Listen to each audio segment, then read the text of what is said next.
13,64% dos homicídios no mundo acontecem aqui no Brasil. No ano em que recebemos as Olimpíadas, levantamos a medalha de ouro em número de homicídios, 59.627. Se considerarmos a estimativa de homicídios não contabilizados, estamos superando a guerra da Síria em número de mortos por ano. O número de assaltos é o dobro da média mundial. De cada 100 crimes cometidos no país, menos de 8 são solucionados.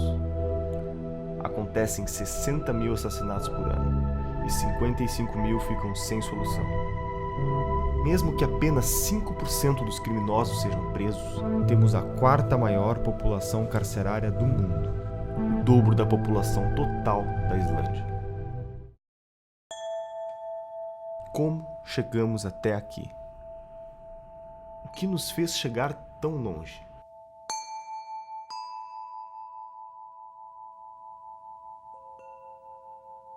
Será que as coisas precisam ficar mais graves? Será que o problema ainda não chegou na sua casa? O que estamos fazendo de errado?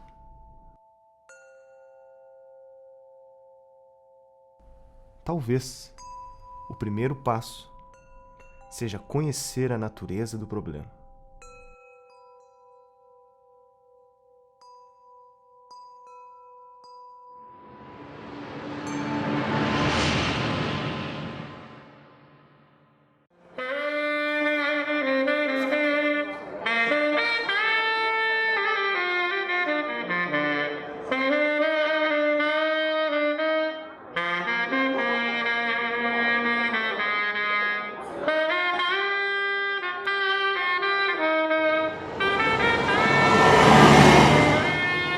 E nós pagamos um alto preço pela nossa missão. Então, por ano, nós temos uma média de mais de 500 policiais mortos no Brasil. Que são números devastadores. Praticamente não existe outro país no mundo que tem números como esse. Para cada policial morto, nós usamos aquele estudo da Primeira Guerra Mundial, que para cada militar morto, você tem 3 feridos graves sequelados. Então, quando a gente faz essas contas em anos, né, os números são inacreditáveis. A impunidade é a mãe da reincidência. Então nós temos hoje praticamente um índice de reincidência maior do mundo também. É uma coisa absurda.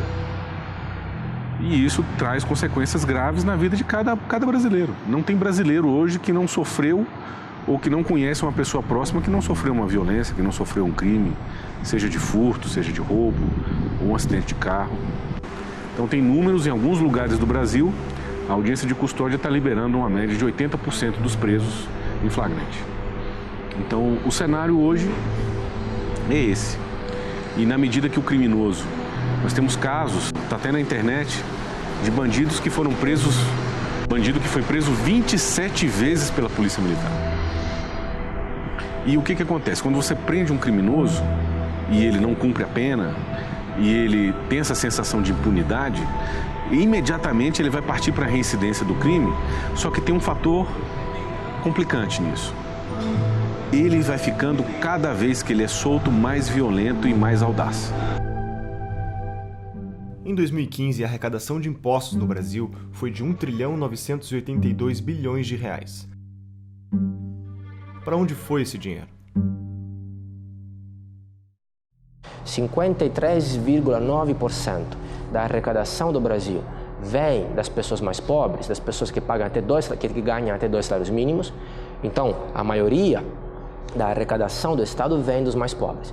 E depois, para quem vai esse dinheiro, basta ver Bolsa BNDES e outras distorções de tipo, que somados dão mais dinheiro que é saúde, educação, etc, etc. Então, na verdade, os ricos estão sendo financiados pelos pobres. Então você tem saneamento, transporte, educação, saúde, segurança, tudo que for público nisso, você está dentro disso, você está ferrado.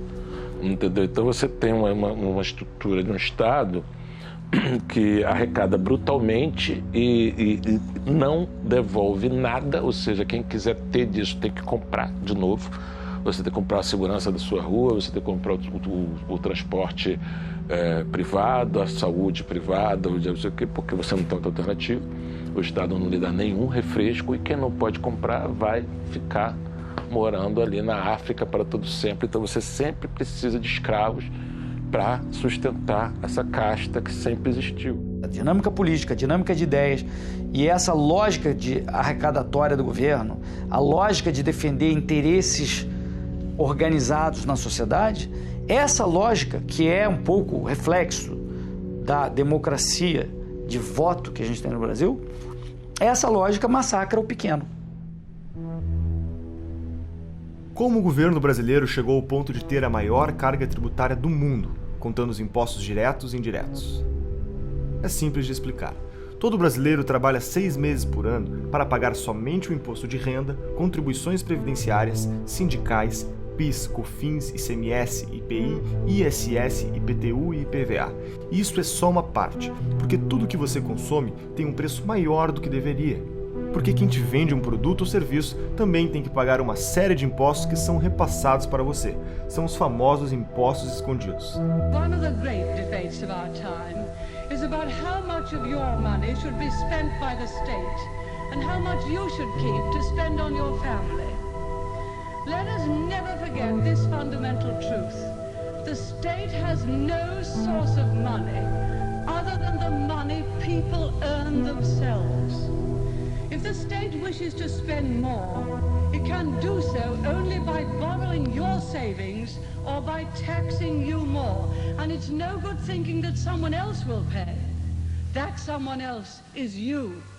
Bom, já sabemos que a única fonte de receita do governo é o imposto. Desde o início eles tinham essa visão de que o Brasil precisaria criar um grande mercado interno de massas, né, baseado, portanto, na vocação do nosso povo a consumir, daí o Bolsa Família, daí várias alocações sociais, familiares e outras induções ao consumo popular.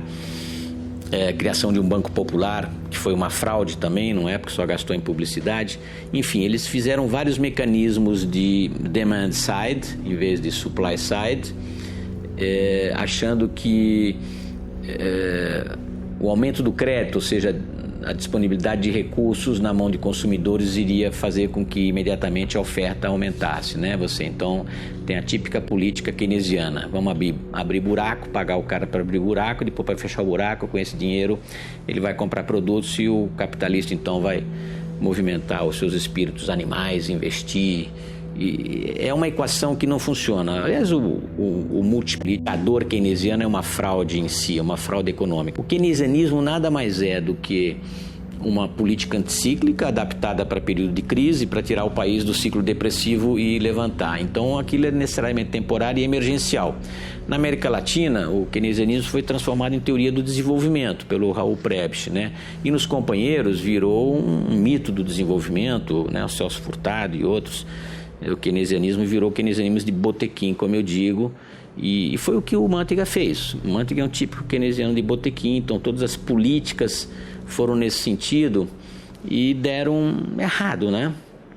Deram errado porque não podiam dar certo, né? Quando você estimula a demanda sem ter a base suficiente dos investimentos, e os investimentos são fracos porque você tem necessariamente no Brasil uma taxa de poupança muito modesta, né? Mesmo juntando com a poupança externa, você não consegue mais de 20% do PIB, e você tem uma despoupança estatal muito grande, né? O Estado ele pratica aquilo que os economistas chamam de crowding out. Ele retira recursos que poderiam estar no setor privado, nos consumidores, nos indivíduos, famílias ou empresários que poderiam ou poupar e emprestar num mercado de crédito aberto, né, baseado em juros não manipulados pelo governo, ou investir, não é? Mas o mercado é muito concentrado no Brasil, mais de 40% do crédito é talvez concentrado nos bancos oficiais, não é? A consequência é, quanto mais dinheiro perdiam, mais dinheiro confiscavam. Quanto mais dinheiro gastavam, mais dinheiro imprimiam. Tudo para dar a impressão que estava tudo bem. Jamais deixaremos que a inflação volte a esse país. Hoje ela está sob controle. O Doing Business é um indicador que mede a facilidade de fazer negócios em um país. De um total de 189 nações, o Brasil está em 123º lugar, perdendo 5 posições em relação à colocação do relatório anterior, o Doing Business de 2015.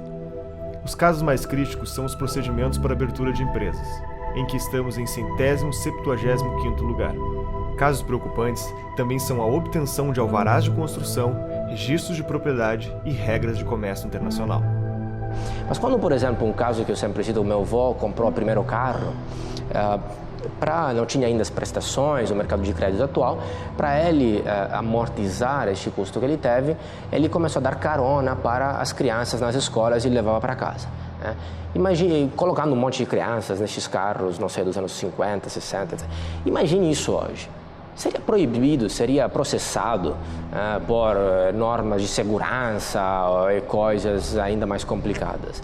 Então, basicamente, tudo que o pobre tenta fazer é proibido. Todas as profissões, ambulante, informal, é tudo proibido ou muito regulamentado. Então, ou ele fica na informalidade, aí é sujeito a abuso de poder, uso discricionário do poder, ele não sabe, talvez, na maioria dos casos, os próprios direitos perante a lei, ou ele fica desempregado, dependente de assistencialismo, ou ele fica no crime. Se ele entra no mercado formal como empresário, é muito caro, respeitando todas as regras que existem. O governo não devia entrar no campo da produção e do risco do empreendimento. O governo deveria, na realidade, criar as condições para que os empreendedores tenham sucesso. Porque o governo brasileiro, em particular, porque por essa nossa cultura, sei lá de onde nós trouxemos essa cultura de que o governo vai promover o desenvolvimento, isso não existe, né? O que existe no governo, o governo devia ser um catalisador do sucesso de cada cidadão e não simplesmente tentar fazer ele próprio, porque ele próprio se amarrou numa quantidade de leis superadas, antigas, complicadas, e não dá mais para gerenciar empresas, vamos dizer, estatais. No Brasil já não dá mais.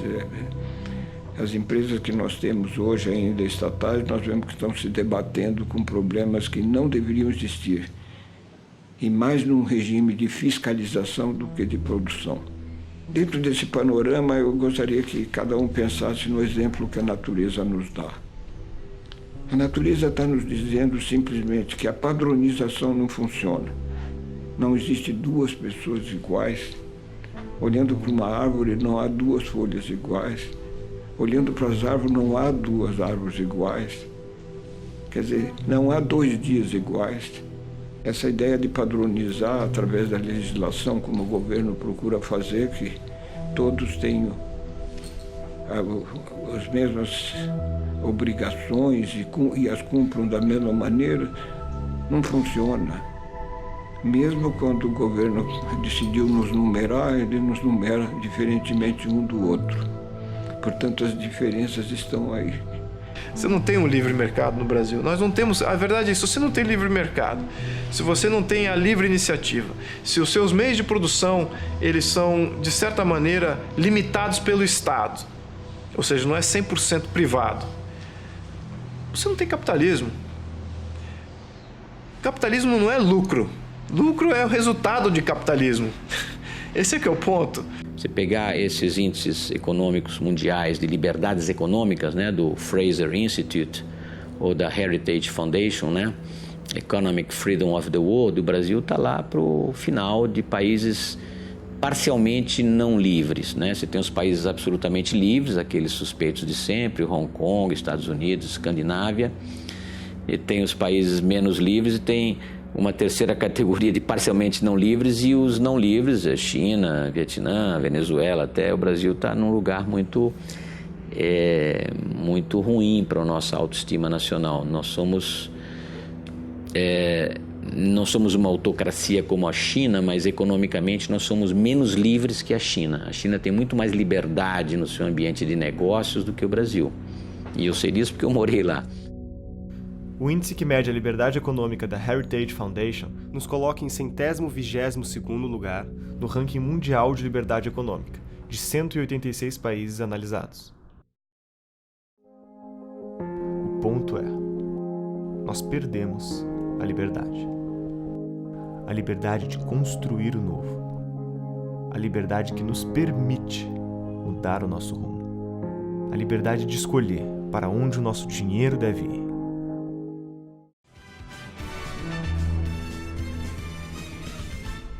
A economia brasileira teve uma queda de 3,8% no ano passado. É a maior recessão em 25 anos. E alta de quase 2% e fechou o dia cotado a R$ 4,05. E o que todos esses números traduzem é a realidade de milhões. Só este ano a moeda americana subiu mais de 52%. A taxa de desemprego no Brasil bateu um novo recorde. Muita gente nem seguro-desemprego tem mais. Uma decisão do presidente da Câmara, Eduardo Cunha, mexeu com o cenário político. Todo esse cenário não permite ser um território fértil para a produtividade. De acordo com a pesquisa da The Conference Board, precisamos de 4 brasileiros para equivaler à produtividade de 1 americano. Ou seja, demoramos 4 vezes mais para concluir um trabalho. Por que tanta ineficiência? Além de demorarmos 4 vezes mais para realizarmos a nossa produção, encontramos barreiras quase que intransponíveis na hora de fabricar nossa tecnologia. Além da baixa liberdade econômica e da mão de obra desqualificada, a ciência no Brasil é prejudicada pelo excesso de burocracia, pela alta carga tributária e pela baixa qualidade da base educacional. 99% dos cientistas precisam importar materiais para suas pesquisas. Deles, 76% já perderam suas encomendas devido à demora de retenção na alfândega. Os impostos também são outra barreira na importação. O valor final do produto pode alcançar até 3 vezes mais do que é pago por cientistas nos Estados Unidos e Europa.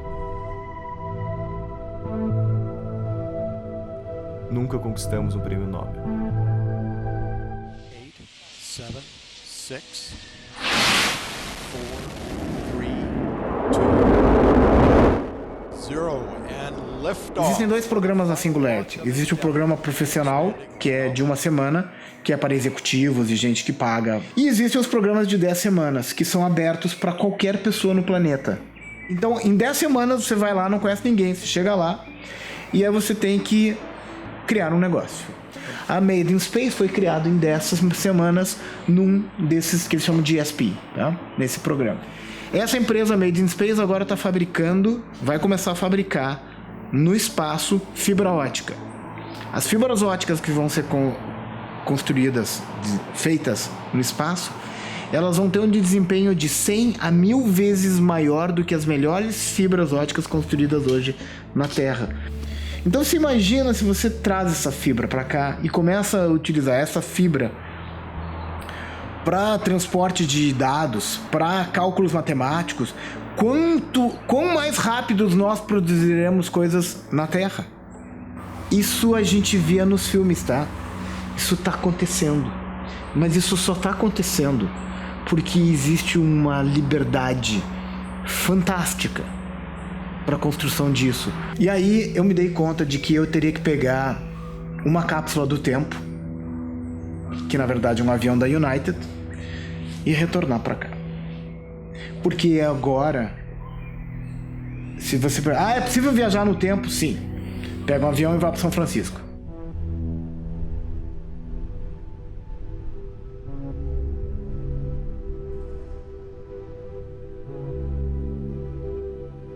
Estamos fazendo tudo errado em educação. Em economia dá para consertar em 2, 3 anos. Educação, se você fizer as coisas certas, os resultados vão vir só daqui a 15 anos. O nosso país tem como slogan a pátria educadora. Nos relatórios do Estudo PISA, os alunos brasileiros ficam apenas no 58º lugar em matemática entre os 65 países e territórios analisados. Apenas 0,8% dos alunos brasileiros atingem os níveis 5 e 6 nas disciplinas, que exigem análises complexas. Em Xangai, na China, primeiro do ranking em matemática, mais da metade dos estudantes integram os níveis 5 e 6 de alta performance. O mais intrigante é que o problema parece também não ser a falta de dinheiro. Primeiro, como ministro da Educação, eu sempre lutarei por mais recursos em favor da educação. Essa tem sido a minha tese. Agora, eu não posso desconhecer o fato real de que o orçamento, como proporção do PIB investido na área da educação, é um orçamento robusto, considerável, comparativamente ao que ocorre nos principais países do mundo. A gente investe mais de 6% do PIB, 6,6% do PIB, de acordo com os últimos dados, o que nos coloca entre os países de maior orçamento como proporção do PIB do mundo, levando em consideração o levantamento dos membros da OCDE, o que mostra claramente que a gente também tem uma dificuldade que diz respeito à qualidade do gasto, à forma que você investe. Então, muito foi feito aqui de forma dispersa, mais de 80, 90 programas e projetos, cada um sem que pudesse ter um diálogo entre si, uma interação entre si, colocando um grau de ineficiência muito forte e de desperdício de dinheiro público que salta aos olhos e que necessita realmente uma correção de rumo. Países como Suíça, Estados Unidos e Coreia do Sul investem proporcionalmente menos do que o Brasil e têm um retorno significativamente maior. Entretanto, há uma tese que afirma que o problema é a desigualdade de renda. Mas podemos ver o desempenho dos mais ricos versus os mais pobres e compará-los com outros países. Notamos que os alunos mais ricos do Brasil têm uma performance abaixo dos alunos considerados pobres de países desenvolvidos. A educação brasileira hoje está na UTI. O IDEB para o ensino médio desde 2011 não é atingido, a meta fixada, e os anos finais do fundamental também não, o que mostra que falta qualidade. A gente tem um passo muito largo e importante em termos de universalização, de acesso, principalmente no fundamental, mas nós vivemos e convivemos ainda com a realidade muito difícil, afetando diretamente a vida dos jovens e das crianças do Brasil. Isso é tão grave que agora, em 2015, o governo instituiu um novo procedimento de avaliação denominado ANA, a Avaliação Nacional de Alfabetização no país. E identificou, e publicou no meados do ano passado, identificou que 56% das crianças brasileiras no terceiro ano do ensino fundamental, que de acordo com a própria legislação e o PNE deveriam estar plenamente alfabetizadas, que seriam crianças de 8 anos de idade, essas crianças são analfabetas ou analfabetas funcionais. Então, você definiu o estágio de 1 a 5, elas estão no estágio 1 e 2, ou seja, não conseguem ler e decodificar um texto de 10 linhas, nem tampouco fazer de forma adequada as 4 operações matemáticas. De uma forma cartesiana, você poderia entender que os demais 44% estão alfabetizados. Não, estão em escalas intermediárias. Você só tem 11% das crianças brasileiras que têm um grau de alfabetização plena que permite que passe para as fases subsequentes dos ciclos educacionais sem um gap, sem dificuldade, sem uma diferença no seu processo. O que é que isso acarreta? O aluno, na hora em que ele não consegue introspectar o conhecimento, porque isso é cumulativo, ele vai ficando no meio do caminho. Ou ele se evade da escola, né? ele sai da escola, ou ele se anula na escola. E aí é a progressão automática. O resultado é que as nossas universidades, isso é uma outra estatística, um outro estudo feito pela Fundação do Paulo Montenegro, acho que foi em 2012, 38% dos alunos que chegaram à Universidade Pública Federal têm dificuldade de alfabetização. Não por acaso, várias universidades federais fazem um curso que eles chamam de parametrização, ou seja, vamos supor que você vai entrar num curso de engenharia ou de tecnologia da informação e você passa 6 meses antes de você ter conhecimento das matérias, estudando matemática e português do ensino fundamental, para poder estar ombreado com o conhecimento que vai ser ofertado no ensino superior. É possível que tudo que contamos para você até aqui seja fruto da incompetência de um governo corrupto, deixando os serviços públicos se deteriorarem e as brechas para que tudo isso se agrave com o tempo. A outra hipótese é menos ingênua e dá o crédito para a competência do governo. Karl Marx dizia que a propriedade tem de ser estatizada progressivamente, lentamente, através da taxação progressiva. Aumentar imposto, aumentar imposto, aumentar imposto. Então, não foi um desvio das metas do PT, foi o cumprimento exato do programa.